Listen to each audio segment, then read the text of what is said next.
Well, a couple of weeks ago, I was in my karate class and we were punching on the big bag, and I must have punched the bag the wrong way. As I hurt my hand and I kept looking down, and 10 minutes went by, 15 minutes went by, and I kept getting this bump bigger and bigger, and there was a hematoma on my hand, and it was maybe about an inch high or so, and I took it easy from that time on, and after class I went up to one of our senseis and I was telling her that I had hurt my hand and I had this hematoma, and just asking her what I should do about it. And she was giving me some advice about what to do. Put ice on it, massage it the next day, it should be fine. And then we were talking about just injuries in karate class, and she was saying that she had had a previous injury on her shoulder, and that every time she was in karate class, it kept flaring up, and she would just be so sore by the end of karate class. So we were just kind of joking around, and my husband was there, and Dathan Mullins and his son Jacob, they're also in the class, and they were standing around. We were all talking. We said, just on Sunday, this last Sunday, our pastor was talking about power ministry, and I think what we should do is after every karate class, when everybody's injured, we should have a time of prayer for those people to get healing for their karate injuries. And so we were laughing about that, and she said that when she said, you're going to think I'm crazy, and most people will, so I usually don't tell many people this, but I think you'll understand.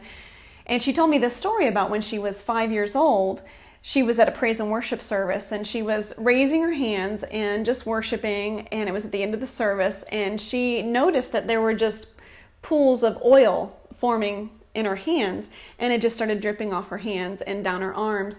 And the pastor noticed this little 5-year-old girl had this oil on her hands, and he started calling people up for her to lay hands on them and pray for healing. So she did that, and even a lady that had a cancer spot on her face, she laid hands on her, and the cancer spot fell out of her face.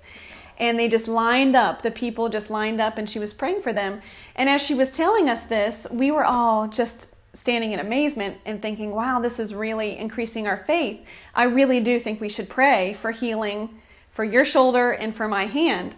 So all of us stood around, and she held my hand and she put it on her shoulder, and each one of us prayed. She prayed, Scott prayed, I prayed, Dathan prayed, and just for healing for both of us. And immediately after the prayer, I took my hand down, and the bump was flat against my hand. It still hurt. It wasn't completely healed, but the swelling had significantly gone down.